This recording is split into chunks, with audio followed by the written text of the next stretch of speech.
Job well done.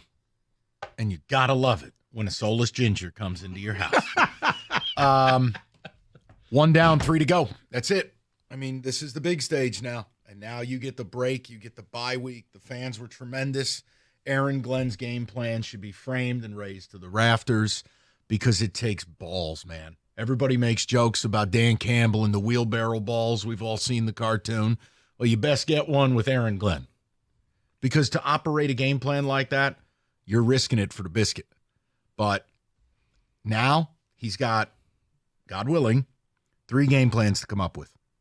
And they won't look like that. They can't look like that. If you do that against an elite quarterback, you'll get murdered. But knowing it's in the bag, knowing when the moment comes, they might just say YOLO.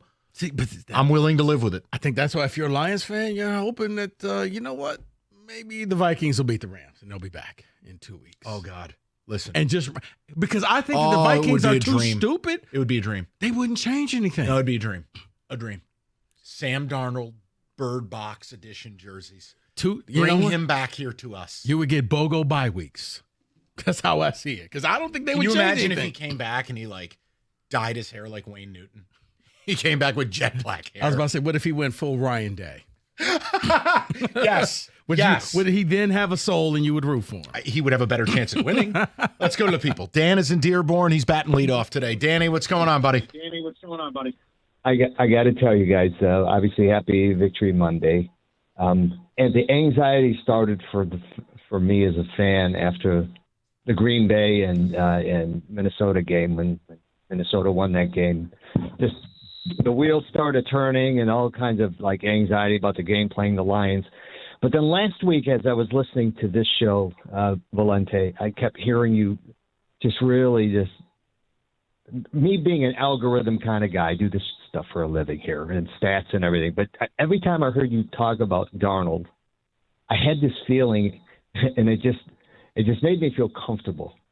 And by the time we got to the game yesterday and I turned it on and they showed his face, I kept hearing your voice. Mm-hmm. There's no way this ginger's going to pull it off. Da, da, da, da, da, da. And I just looked at him and I said, there's no way this guy's going to pull it off. And every time the cameras kept panning to Darnold, I just kept cracking up.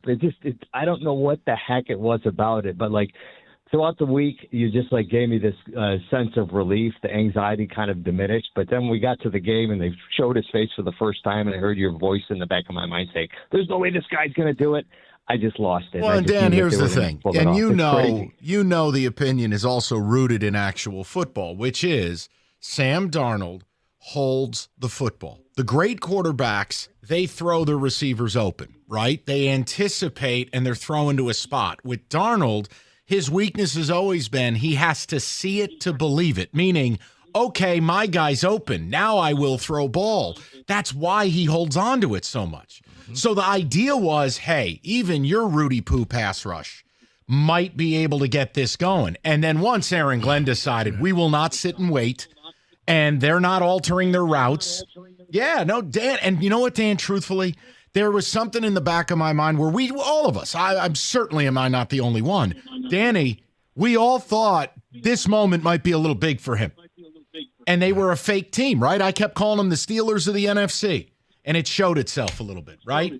So I'm glad I could provide some level of comfort. I mean, you had his number. I mean, you were so spot on with him. And I'm telling you, every time the cameras would turn on his face, I just kept hearing your voice. And by the way, I'm a ginger too, but I still love it. Well, listen, Dan, there's a difference. You can be a quality ginger, but you're not going to walk into Ford Field and win a game of that magnitude. It's not happening. You know what, David? This is probably how Mike feels whenever he has to acquiesce and say I was right about something. The whole time I'm like, God, Mike predicted this. Mike said you have a soft spot for Darnold. I do. That's because he's like Purdy. So, I mean, listen. Well, he came from there. So he auditioned, and I thought, but no, here's the thing. The way my sports life. He went 14 games. It's all right, maybe this guy's pretty good. I know. But when you look, this is Minnesota 2022. They won all those close games with Kirk Cousins. What happened? They got aced out by Daniel Jones at home. It's the same thing here. I miss Danny Dimes. I'm glad you do. I don't know what team he plays for. I'm not addressing that Minnesota. Today. Oh, you're right. I can talk about it. But no, look. Ultimately, that was such a relief. Like, okay, the last 5 weeks, we can go, all right, those were terrible defensively. Now we have this outer space performance where the game plan plus who you were facing, it all gelled. If I can find the middle ground between the last 5 weeks and what I saw last night, they can win a Super Bowl. That's all I was saying Friday. Yeah. People got all upset at me. You weren't here. They got all been out of shape because I go, look, Anzalone has to believe what he's saying. That's how players have to think. But what I don't want is you guys taking it as gospel, because if you think giving up 33 a game is acceptable or you're going to win a Super Bowl, you're crazy. So here's the best part. TJ comes in. They don't want to listen to me. They listen to TJ, and TJ comes in and goes, no, you're right. They know they have to be better. No, they can't give up 33 again. I go, oh. Now, I almost called him a ginger. There was a time where TJ had little redheaded tendencies there. But he's just like blonde Irish guy. He's not a ginger. You sure? I've asked. I've talked to his wife about it. Check the birth certificate? I'm just telling you, he's not a ginger.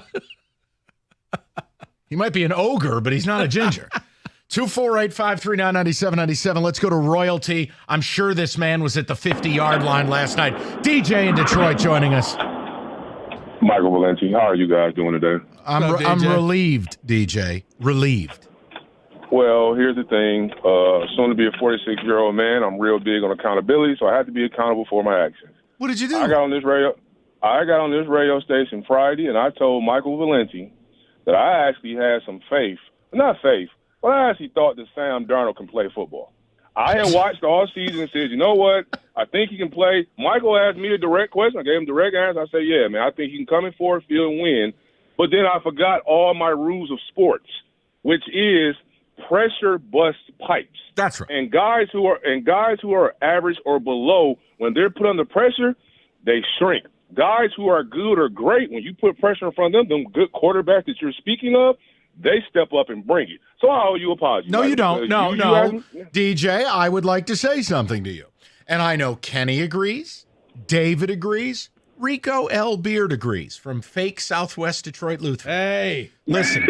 Detroit Lutheran West. The one thing we do not do on this show is apologize for opinions. And you were emotional. You were nervous. That's how you're supposed to be as a fan. There's no apology. I hate that stuff. Oh, you going to apologize to Babe Ruth? No, he's dead. Just, DJ, you're fine. You had every right to think the guy would play better than he played. I didn't sit here telling you he was going to go 15 for 41. I also didn't know that Aaron Glenn was going to bring 900 blitzes. I said it'd be a good idea. But, DJ, please, look. Because the whole time, DJ, I'm sitting there thinking, man, if they hit the Lions with a screen, this is going to just blow up in their face. And it was almost like their OC was, screen? What is that? Deej, were you there last night?